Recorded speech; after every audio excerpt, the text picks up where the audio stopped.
موطني موطني الجلال والجمال والسناء والبهاء في رباك.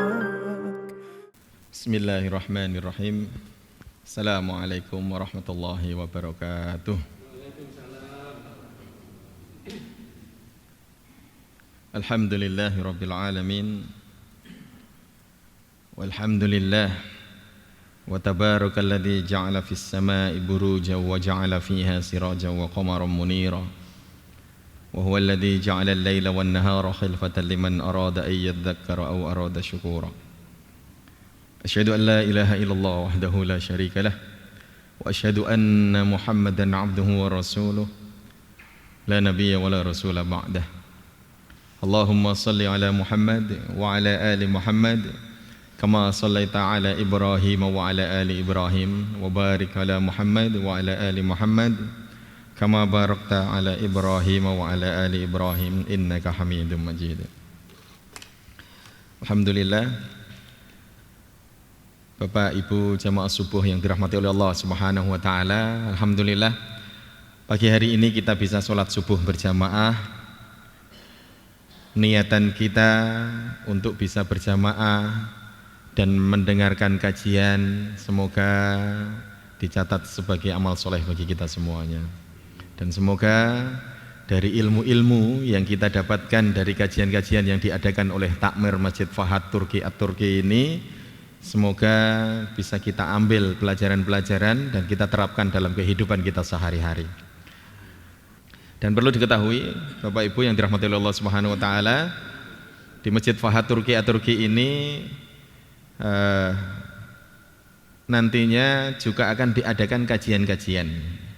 Dan alhamdulillah ustadz-ustadz yang dihubungi oleh pihak takmir masjid, mereka sudah insya Allah menyatakan kesiapannya jika tidak ada udzur syar'i, mereka insya Allah hadir. Termasuk besok tanggal 19 hari Sabtu setelah sholat isya itu adalah kajian yang akan diisi oleh Ustadz Syihabuddin. Ustadz Syihabuddin ini pengasuh pondok Iskariman yang ada di Karanganyar, Solo. Jadi ini pondok Al-Quran besar yang memiliki mimpi 1000 pondok. Jadi alhamdulillah, meskipun di situ ada Iskariman, tetapi kemudian ustadz-ustadznya itu juga mendirikan pondok-pondok kecil di sekitar Iskariman. Jadi pondok-pondok kecil Al-Quran ini berdiri di sekitar mereka untuk ngopeni masyarakat dalam menghafalkan Al-Quran. Dan santrinya, untuk yang di sekitar itu, santrinya adalah masyarakat sekitar dari anak-anak sampai orang tua. Semua orang Karanganyar menghafalkan Al-Quran, luar biasa. Dan setiap kajian Ahad pagi oleh Ustadz Syihab ini, itu dalam satu Ahad pagi di Karanganyar itu bisa sampai bersamaan adalah sampai antara 30 sampai 50 pengajian dalam satu waktu. Dan itu luar biasa, bersamaan. Sehingga mereka bersinergi juga dengan bupatinya untuk mensukseskan Karanganyar menghafal Al-Quran.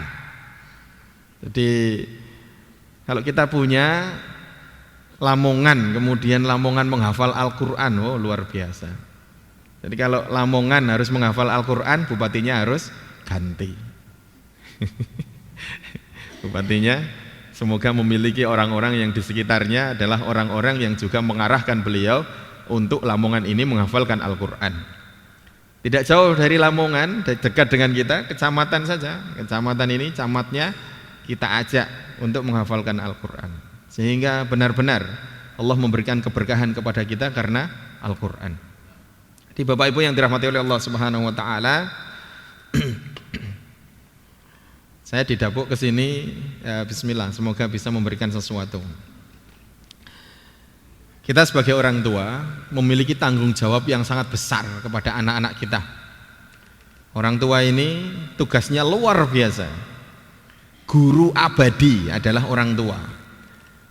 tanpa harus dilabeli guru, orang tua, ibu utamanya, mereka adalah madrasatul ula untuk anak-anak kita. Madrasah pertama, madrasah tingkat pertama untuk anak-anak kita. Tanggung jawab orang tua kepada akhlaknya anak-anak itu adalah paling utama. Orang tua bertanggung jawab bagaimana akhlak anaknya tertata. Orang tua bertanggung jawab bagaimana anaknya ini menjadi merah, biru, kuning, hijau.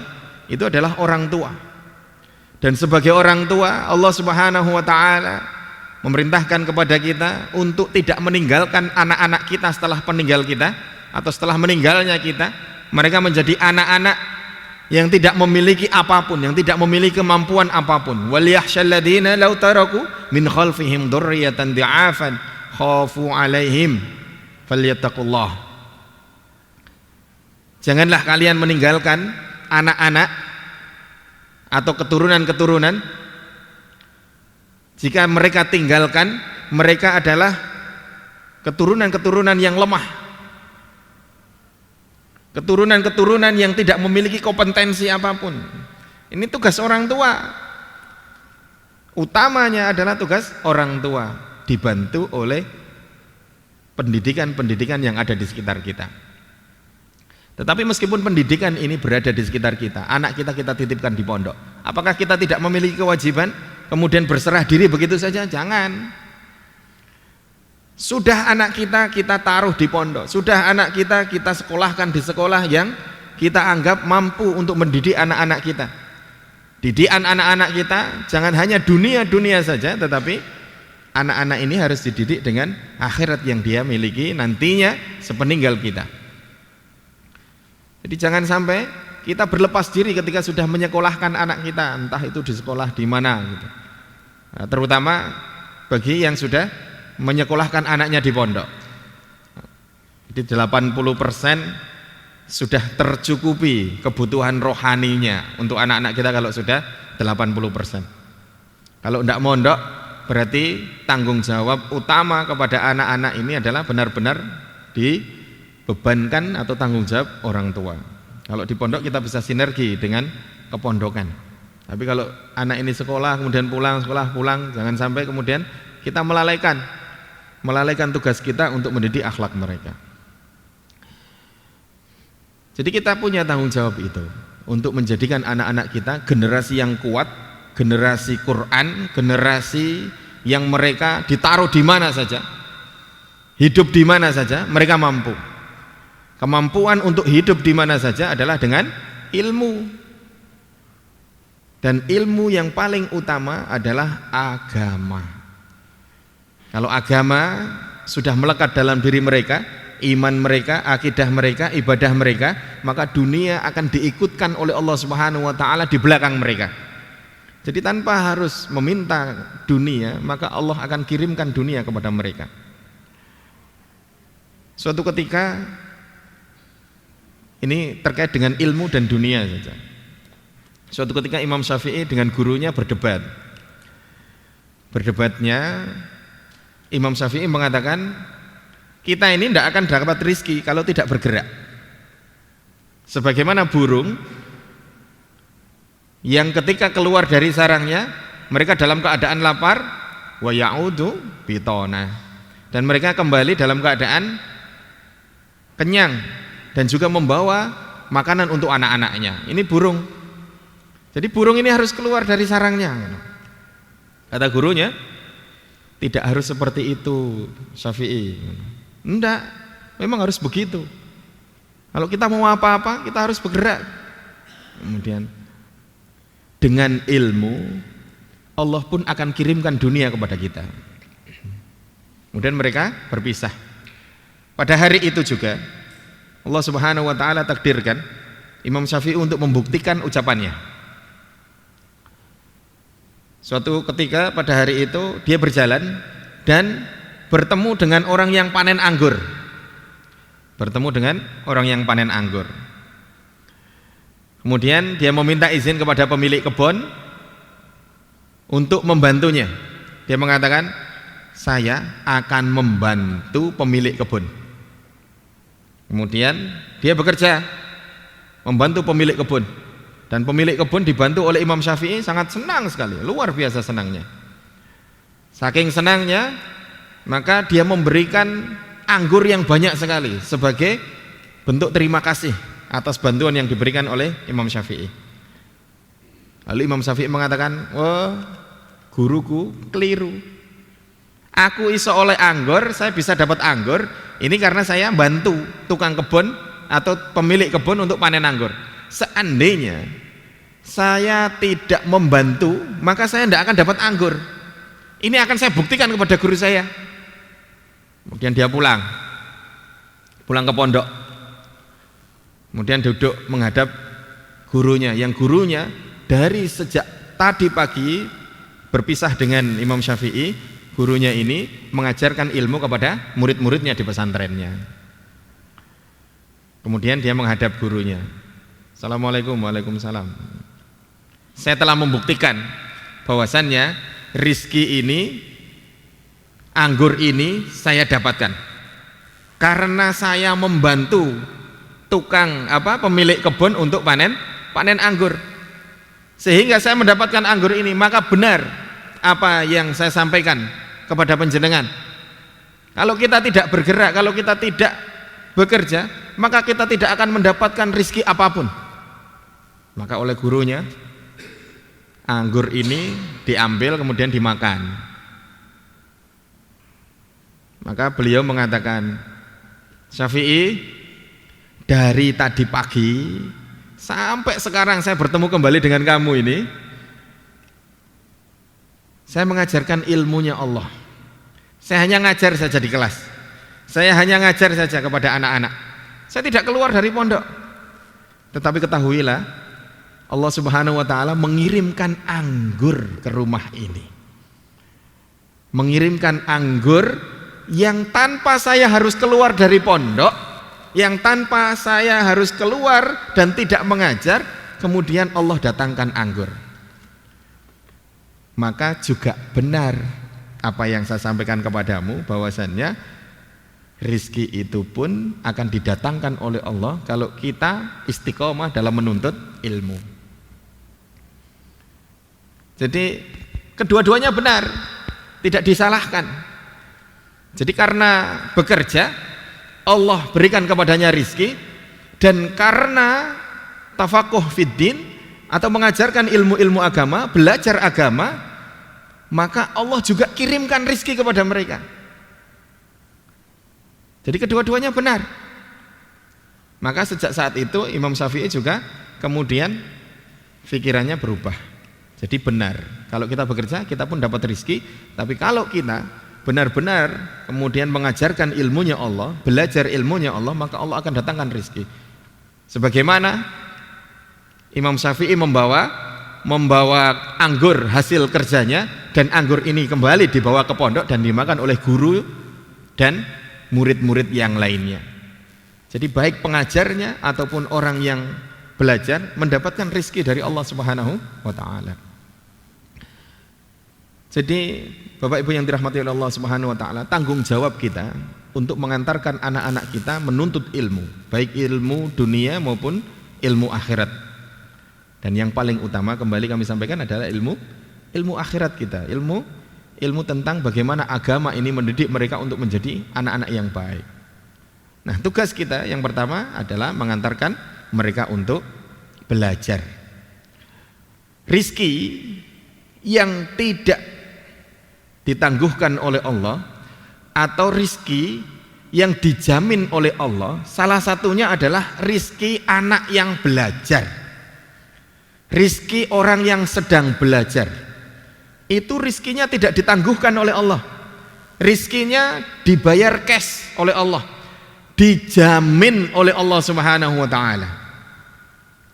Anak yang mondok mau bayar berapa saja dijamin oleh Allah rizkinya, baik itu rizki makannya, rizki biaya sekolahnya, SPP-nya, semuanya dijamin oleh Allah Subhanahu wa ta'ala. Jadi jangan khawatir Bapak Ibu yang menyekolahkan anaknya di mana saja, jangan khawatir, karena rizki mereka dititipkan kepada kita oleh Allah Subhanahu wa taala.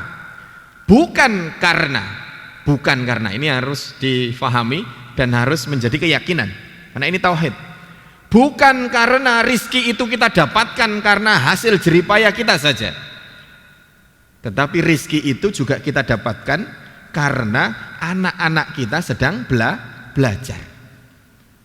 Kadang orang tua merasa bahwasannya untuk bayari anaknya, kemudian alhamdulillah ada. Itu kemudian merasa bahwasannya ini karena upaya saya, ini adalah karena kerja saya, ini karena toko saya, ini karena kerja di kantor, ini karena, bukan seperti itu juga. Salah satunya adalah karena anak-anak kita sedang belajar.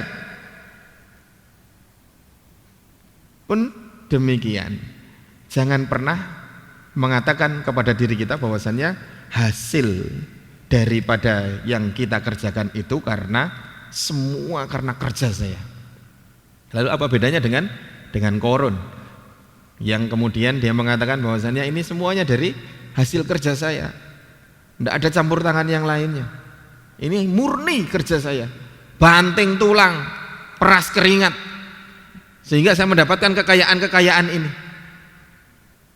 Yang kemudian menjadi kekufuran dari korun adalah ini semua tidak ada hubungannya dengan Allah. Nah, jangan sampai kemudian kita memiliki hal itu. Jadi Bapak Ibu jangan khawatir, ilmu kita berikan kepada anak-anak kita dengan entah kita kirimkan di sekolah-sekolah atau kita ajari sendiri. Karena saya juga menemukan ada seseorang di antara kita, di sekitar kita ini ada orang tua yang tidak mau menyekolahkan anaknya, diajari sendiri di rumah. Anaknya kecil-kecil, masih kecil-kecil, yang besar mungkin setingkat kelas 2 atau kelas 3 sanawiyah, anaknya kalau tidak salah 5. Nah, itu diajari sendiri, tidak disekolahkan, tidak disekolahkan. Anak-anaknya tidak ada yang pakai HP, luar biasa. Ada orang tua seperti ini. Orang tuanya adalah lulusan dari Mesir. Jadi diajari sendiri di rumah, dan yang diajarkan kepada anak-anaknya adalah Al-Quran.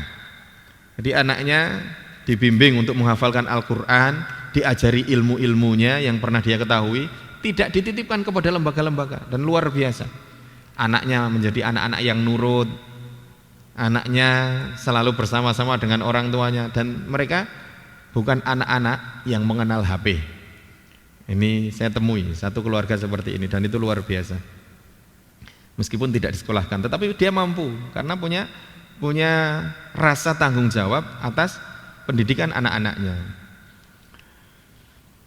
Kemudian yang kedua, setelah kita kirimkan anak-anak kita untuk belajar ilmu, maka lisan orang tua ini harus menjadi lisan yang menyibukkan diri dalam mendoakan mereka. Mulut kita ini jangan disibukkan dengan ngomeli, nyeneni, memarahi anak-anak kita. Mulut ini sibuk dengan memarahi anak-anak. Anak ini diomeng, anak ini diseneni. Maka harus ganti. Sibukkan mulut kita dengan mendoakan mereka supaya mereka menjadi anak-anak yang soleh. Karena doanya orang tua itu tidak ditolak oleh Allah Subhanahu wa taala. Doanya orang tua tidak ada hijab antara dia dengan Allah Subhanahu wa taala. Untuk anaknya, doa orang tua kepada anak itu tidak ada penghalang di antara orang ini atau hamba ini dengan Allah Subhanahu wa taala. Baik itu perkataan-perkataan yang baik ataupun perkataan-perkataan yang tidak benar atau tidak baik. Baik itu doa-doa yang baik ataupun doa-doa yang tidak baik, itu semuanya nanti akan diijabahi oleh Allah Subhanahu wa taala. Jadi jaga lisan kita, terutama ibu, kembali lagi.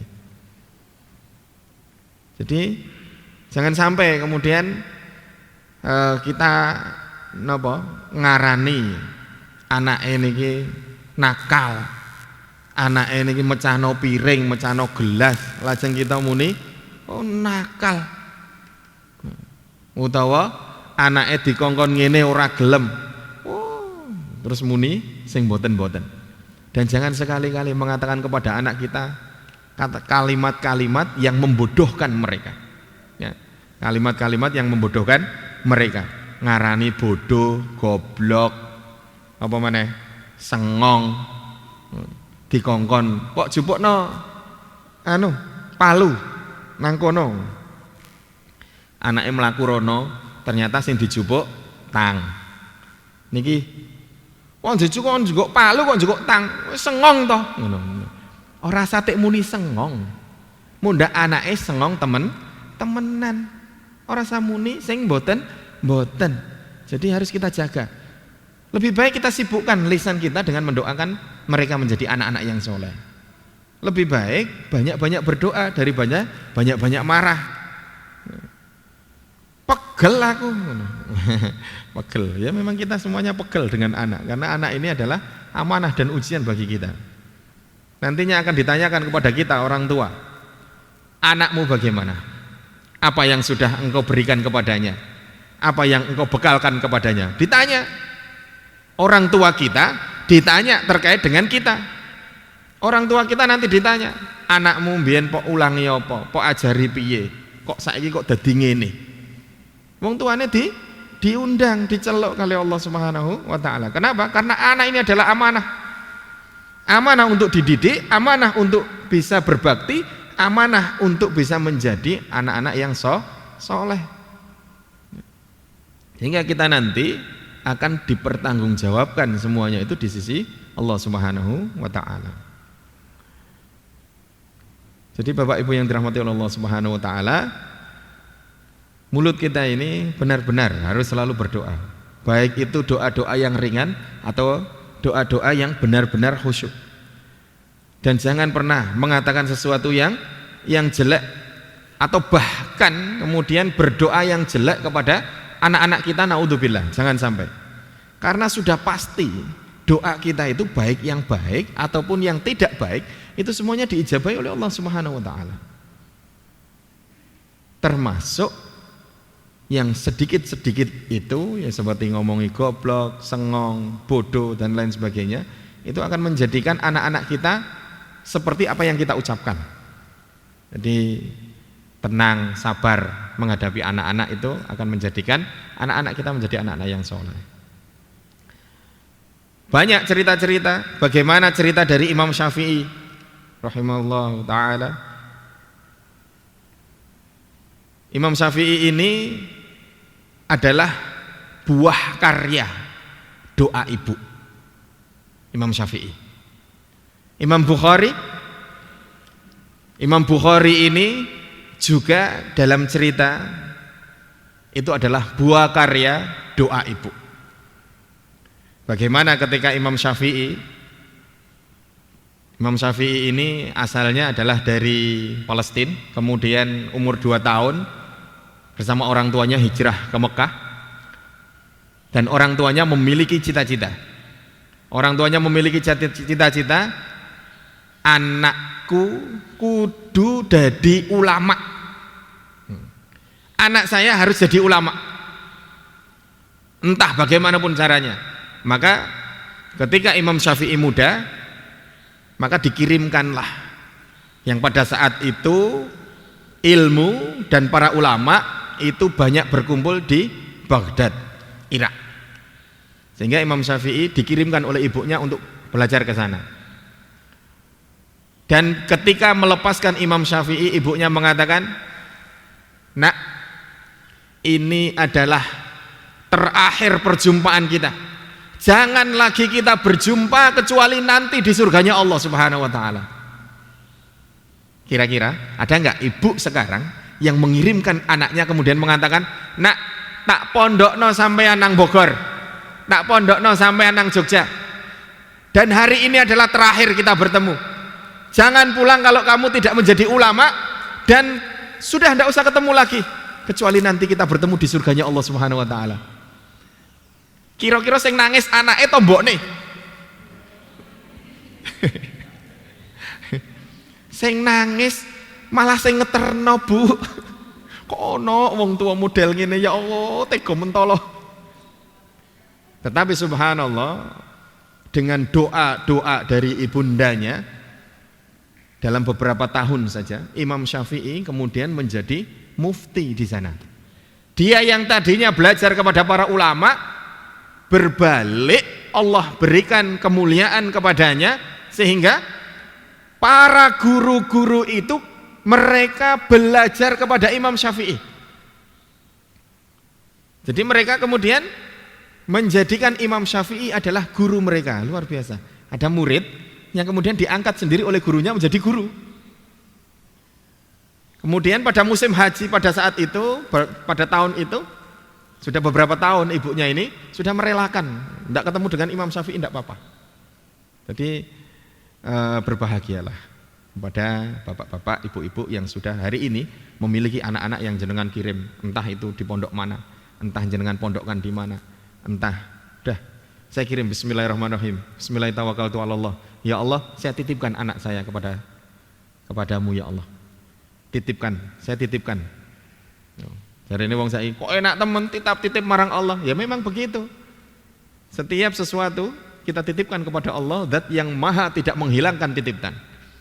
Maka ketika kita sedang akan bepergian, maka kita menyampaikan atau berdoa menyampaikan kepada keluarga yang kita tinggalkan, astaudiukumullah, aku titipkan kalian semuanya kepada Allah Subhanahu wa taala. Bismillahirrahmanirrahim. Jadi pada saat itu orang-orang kemudian berhaji. Orang-orang ini berhaji, kemudian semua jamaah haji yang dari Irak itu mereka selalu yang mereka perbincangkan adalah Imam Syafi'i. Asy-Syafi'i.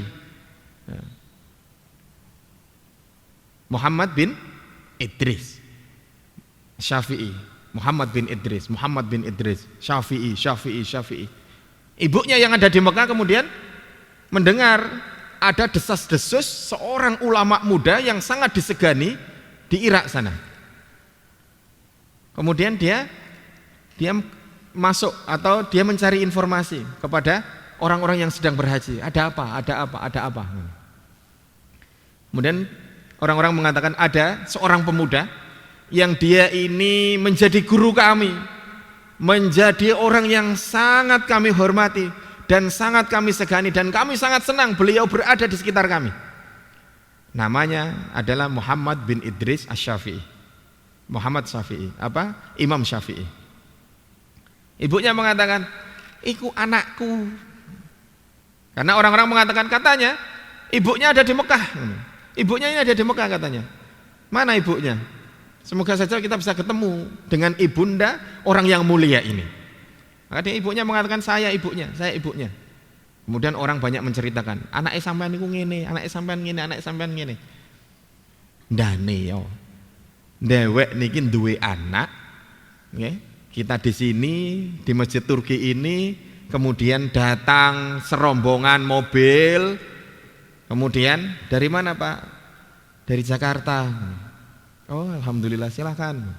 Kemudian mereka mengatakan, kami ini di sekitar kami, di tempat kami ini ada anak muda yang dia ini Masya Allah pandai sekali, bacaan Al-Qurannya bagus, dia selalu memberikan kajian-kajian di tempat kami. Kami sangat senang. Dan katanya dia ada paciran. Ini orang Jakarta, sholat di Masjid Fahad ini. Kira-kira begitu ya. Dan dia ternyata katanya dari Paciran. Rumahnya di sekitar Paciran, tapi pacirannya mana? Semoga bisa ketemu. Namanya siapa? Namanya Fulan bin Fulan. Ternyata bapaknya di sini. Iku anakku Pak. Daneo. Kira-kira senang enggak orang tua begitu? Sangat senang sekali ketika diperdengarkan kabar bahwasannya anak-anak mereka menjadi anak-anak yang soleh di mana saja.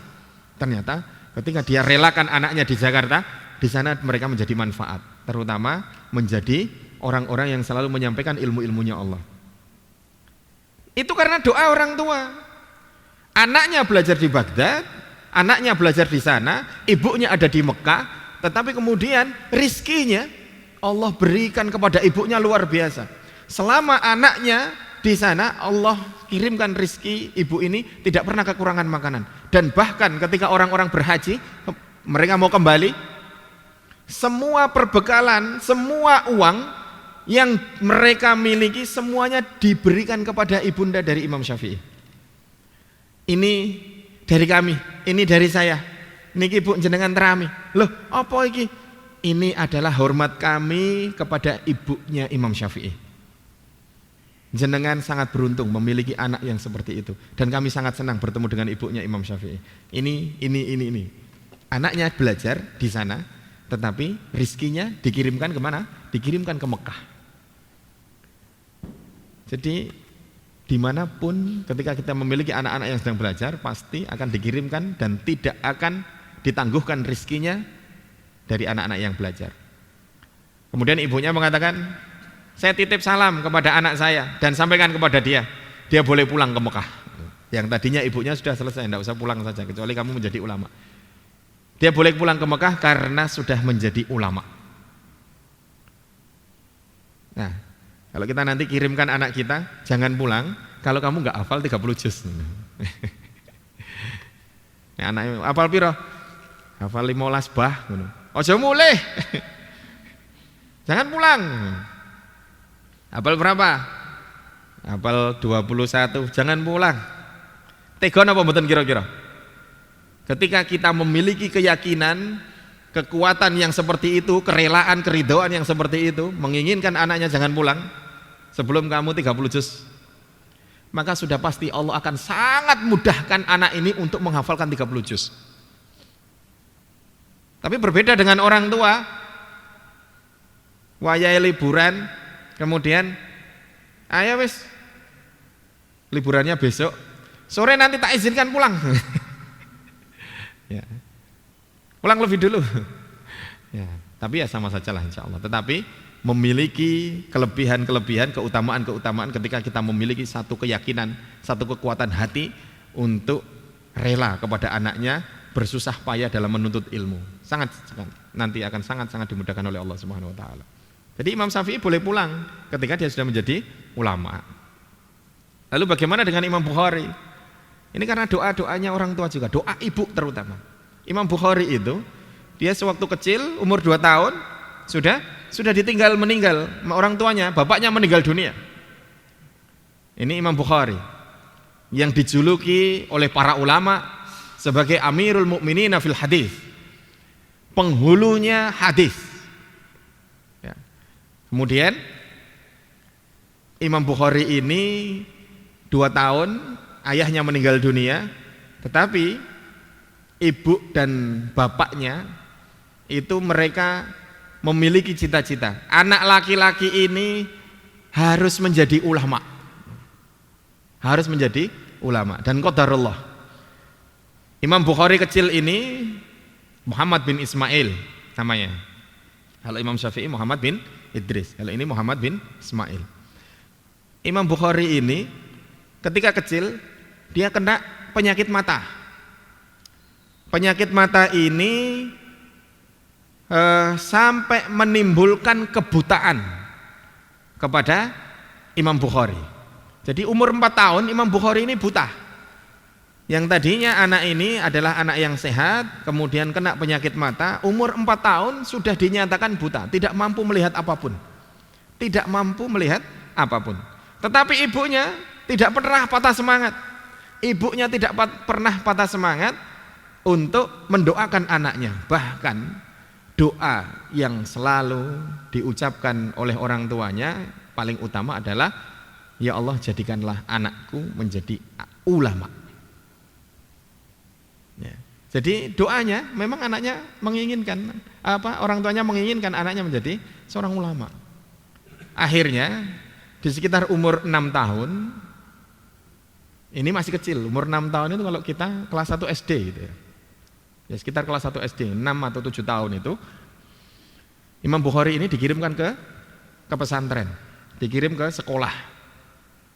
Si kecil ini dalam keadaan buta berjalan menuju ke sekolah dengan meraba-raba sampai di sana. Semua muridnya dikumpulkan oleh gurunya. Kemudian gurunya pada saat itu membacakan surah Qaf. Dibacakan surah Qaf dari awal sampai akhir. Maka ketika sudah dibacakan begitu, ini murid baru semua, murid baru dan murid lama. Jadi santri baru dan santri lama, baik sighar maupun kibar, baik yang kecil-kecil maupun yang besar-besar dikumpulkan dan dibacakan surah Qaf kepada mereka. Lalu gurunya mengatakan dan bertanya, man hafid, yang sudah hafal siapa? Kira-kira nek diwacakno surat Qaf tenggene kita, ya. Kemudian ditanyakan, monggo sinten sing pun hafal? Baru pertama kali mendengar. Kira-kira ada yang bisa hafal enggak? Dan kuasa Allah Subhanahu wa taala, si anak kecil yang buta ini kemudian mengacung. Ana hafidtu. Saya hafal. Ana hafidtu dhuhral qalbi. Saya hafal bukan hanya lisan saja, tetapi hati saya juga hafal. Kemudian disuruh oleh gurunya Iqra, baca. Dibacakan oleh Imam Bukhari dari awal sampai akhir, itu tidak salah dengan pertama kali atau sekali mendengar, tidak salah dari di mana gurunya berhenti, wakofnya di mana, cara bacanya seperti apa, semuanya sama dengan bacaan gurunya. Itu adalah Imam Bukhari. Pertama kali mendengarkan Al-Quran, dengan sekali mendengar dia bisa hafal satu surah. Luar biasa. Maka gurunya mengatakan, cukup. Kamu sekarang tidak usah ngapalkan Quran dulu. Kata gurunya, kamu nggak usah ngapalkan Quran dulu. Kamu sekarang ngapalkan hadis saja. Kamu belajar hadis saja. Dan Imam Bukhari mengatakan, nggih, saya tak belajar hadis. Pulang, ibunya kemudian disampaikan, Bu, alhamdulillah, saya hafal apa yang diucapkan, yang diajarkan oleh guru saya dari surah Qaf. Hafal. Kemudian dia membacakan itu di hadapan ibunya. Ibunya sangat senang sekali, luar biasa, sampai menangis. Ibunya menangis. Menghafalkan itu di hadapan ibunya. Kemudian Imam Bukhari ini masuk ke dalam kamarnya. Kemudian ibunya yang juga tidak pernah berhenti berdoa yang kedua adalah, ya Allah, kembalikan penglihatan anak saya. Penglihatan anak saya, kembalikan ya Allah, kembalikan ya Allah, kembalikan ya Allah. Kembalikan ya Allah, ya Basir, yang maha melihat, kembalikan ya Allah, kembalikan. Dan ketika itu anaknya deres surah Qaf di kamarnya, ibunya sholat 2 rakaat dan menangis kepada Allah Subhanahu wa taala untuk meminta kembali supaya penglihatan anaknya dikembalikan oleh Allah Subhanahu wa taala. Kalau kita punya anak yang kemudian sudah buta karena penyakit itu, kira-kira orang tua ini putus asa enggak untuk berdoa? Dan pernah enggak kira-kira orang tua berdoa, ya Allah kembalikanlah? Pasti sudah pernah. Tapi banyak yang kemudian berputus asa. Oh, ini sudah qadarullah. Tetapi ibunda dari Imam Bukhari ini tidak pernah putus asa. Kenapa? Karena doa ini mampu merubah segalanya. Sehingga selesai ibunya sholat 2 rakaat, selesai ibunya berdoa, di dalam kamarnya Imam Bukhari yang kemudian pada saat itu membaca berulang-ulang surah Qaf itu, Allah kembalikan penglihatannya. Kemudian dia juga kaget ketika dikembalikan penglihatannya, maka saking senangnya dia melihat ibunya. Dia kembali kepada ibunya. Dia mengatakan, Bu, saya bisa melihat. Saya bisa melihat. Ibunya belum percaya. Rubbama nadharta biqalbik. Kamu mungkin melihat ini dengan hatimu saja, Nak. Kamu tidak melihat dengan merepatmu. Hatimu saja yang melihat ini semuanya. Enggak. Nadhartu bil ain. Saya melihat dengan mata saya. Kemudian pada saat itu disebutkan, ibu memakai baju ini di sini ada ini warnanya ini begini. Subhanallah. Dikembalikan lagi oleh Allah Subhanahu wa taala penglihatan anaknya. Dan anak ini menyampaikan kepada ibunya, Bu, saya disuruh guru saya untuk menghafalkan hadis. Jangan, kata ibunya. Diselesaikan dulu Qur'annya baru hadis. Enggak. Saya tak manut guru saya tak menghafalkan hadis saja. Daripada Ustadz Umar enggak hadir juga. Enak-enak no. Saya mau menghafalkan hadis saja. Nah, kemudian ibunya sudah ikhlas. Ibunya ridho kalau sesuai dengan apa yang disampaikan atau yang diinginkan oleh gurunya. Kenapa gurunya meminta kepada Imam Bukhari untuk menghafalkan hadis saja? Kok tidak menyelesaikan Qur'annya dulu yang 30 juz? Karena gurunya melihat tidak ada orang yang seperti Imam Bukhari. Tidak ada anak yang seperti ini. Yang dengan sekali mendengar dia hafal. Yang dengan sekali mendengar dia bisa mengurutkan dan mengingat di mana letak berhentinya, di mana wakofnya, di mana selesai ayatnya, itu dia semuanya ingat dan cara membacanya bagaimana. Karena Al-Quran ini memang benar-benar disetting oleh Allah Subhanahu wa taala, disetting oleh Allah Subhanahu wa taala untuk sangat mudah dihafalkan. Walaqad yassarnal Qur'ana lidzikri fahal mim muddakir. Aku mudahkan Al-Quran. Dimudahkan oleh Allah Subhanahu wa taala, baik untuk dipelajari, baik untuk dibaca, baik untuk dihafalkan. Semua sangat dimudahkan oleh Allah. Jadi kalau ada orang tidak bisa membaca Al-Quran, memang dia tidak mau belajar Al-Quran. Tetapi kalau dia belajar Al-Quran di umur berapapun, tidak ada kata terlambat untuk belajar Al-Quran. Belajar membaca Al-Quran tidak ada kata terlambat. Umur 70 tahun baru belajar alif bata, ingin membaca Al-Quran pasti akan bisa membaca Al-Quran jika dia berkenan. Jika dia memiliki keinginan untuk belajar Al-Quran, membaca saja. Kalau orang ini mau menghafalkan Al-Quran sedikit demi sedikit, pasti sangat dimudahkan. Wah, ngapal kok, wah. Menghafalkan mudah, menjaganya yang susah. Jenengan, kita semua ini sudah tua, dan dari dulu orang tua kita ini mungkin tidak seperti yang hari-hari ini ngobrai anak yang ngapalno Quran. Kita dulu itu tidak pernah, atau orang dicemeti karo bapak ibu nih untuk menghafalkan Al-Quran, sehingga menghafalkan dengan otodidak atau menghafalkan dengan sendiri-sendiri saja. Kalau hari ini sangat merugi kalau orang tua itu tidak ngobrai anaknya untuk menghafalkan Al-Quran, karena sekarang lembaga pendidikan untuk menghafalkan Al-Quran itu sudah luar biasa banyaknya, termasuk Pondok Karangasem.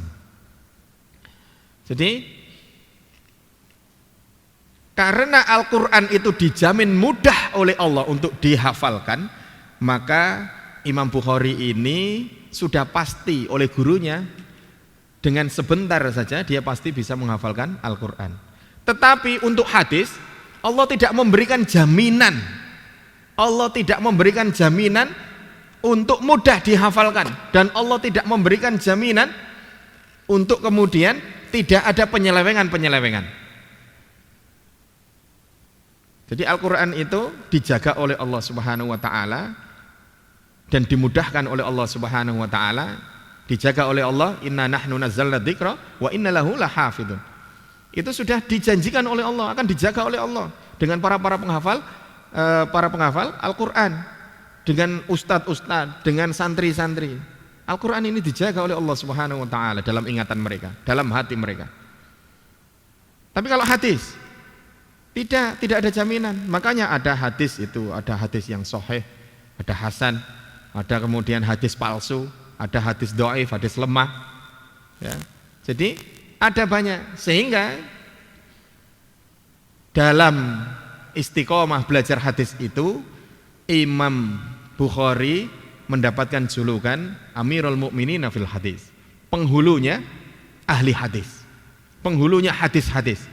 Dan Imam Bukhari mengatakan, saya hafal hadis sahih itu adalah 100.000 hadis sahih, dari matannya, dari sanadnya. Jadi hafal semuanya, bunyinya bagaimana, sanadnya sampai kepada Rasulullah itu bagaimana, apa saja, siapa saja, dan orang-orangnya ini yang meriwayatkan atau yang an itu tahu semuanya. Si fulan ini adalah seperti ini, si fulan ini seperti ini, si fulan ini seperti ini. Itu hafal semuanya. saya hafal 100.000 hadis sahih dan saya hafal 200.000 hadis palsu. Jadi lebih banyak mana yang sahih dengan yang tidak? Lebih banyak yang dhaif dan palsu daripada yang sahih. Jadi makanya sekarang itu banyak kita dapatkan hadis-hadis mungkar, hadis-hadis palsu, hadis-hadis dhaif. Bahkan hadis-hadis yang tidak ada di dalam buku-buku hadis dhaif ataupun hadis palsu. Nah, artinya hadis-hadis hari ini. Jadi masih banyak dan lebih banyak hadis-hadis yang palsu daripada hadis yang sahih. Sehingga ketika Imam Bukhari ini akan datang ke suatu tempat, seumpamanya Imam Bukhari ini mau datang ke Paciran gitu. Maka di Paciran itu dikumpulkan 40 ulama. 40 ulama ini setiap satu ulama menyiapkan 10 hadis yang diwolak-walik. Bunyinya dikurangi, bunyinya ditambahi, orang-orang yang meriwayatkannya ditambahi, dikurangi. Itu semuanya kemudian dibacakan kepada Imam Bukhari dan oleh Imam Bukhari semuanya dibenarkan. Maksudnya sampean ini salah. Hadisnya itu harusnya begini. Si fulan ini seharusnya masuk. Di ini harusnya nggak masuk, nggak ada. Bunyinya harusnya begini. Ini begini. Diwolak-walik, hadis diwolak-walik itu semuanya kemudian dibetulkan kembali oleh Imam Bukhari. Maka semuanya setiap saat kemanapun Imam Bukhari datang, dulu kesenangan mereka itu adalah kemudian ngetes, ya seperti itu, ya, dites, kemudian dibacakan. Bagaimana dengan hadis ini? Oh, hadis ini begini, ini palsu, ini benar, ini tidak, seperti itu. Dan semuanya itu adalah karena doanya ibu, doa ibu. Jadi alhamdulillah pagi hari ini 2 pelajaran bagi orang tua. Yang pertama adalah sekolahkan anak kita. Karena kita banyak yang tidak mampu untuk memberikan pelajaran-pelajaran agama kepada anak-anak kita, sebagaimana ulama-ulama terdahulu dikirimkan oleh orang tuanya untuk belajar. Jadi kita kirimkan anak-anak kita untuk belajar. Dan insya Allah rizki anak-anak yang belajar itu tidak ditangguhkan oleh Allah atau dijamin oleh Allah Subhanahu wa taala. Yang kedua, lisan kita banyak-banyak sibukkan untuk berdoa supaya mereka menjadi anak-anak yang soleh. Jangan disibukkan dengan memarahi mereka, jangan disibukkan dengan ngomeli mereka, bahkan mengucapkan sesuatu yang tidak benar. Anak-anak yang kita marahi mungkin di dalam hatinya mereka tidak akan berani. Ketika orang tua marah mereka tidak berani, tetapi hatinya mungkin dongkol. Dan kedongkolan anak ini akan menjadikan anak ini memiliki karakter tersendiri. Karakternya bagaimana? Jadi jangan sampai anak-anak ini terbentuk karakternya karena marahan-marahan kita, tapi bentukan karakter ini karena doa kita. Mungkin 2 itu saja yang bisa saya sampaikan. Semoga bisa menjadi pelajaran bagi kita semua sebagai orang tua untuk menyiapkan generasi-generasi yang kuat, generasi-generasi yang mandiri, generasi-generasi yang dekat dengan Allah Subhanahu wa taala, bukan generasi-generasi yang lemah yang dikhawatirkan oleh Allah Subhanahu wa taala kepada kita karena tidak mampu mendidik mereka dengan benar. Subhanakallahumma rabbana bihamdika asyhadu an la ilaha illa anta astaghfiruka wa atubu ilaik. Assalamualaikum warahmatullahi wabarakatuh.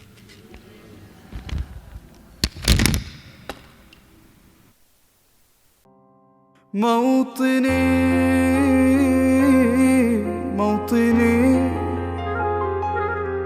الجلال والجمال والسناء والبهاء في رباك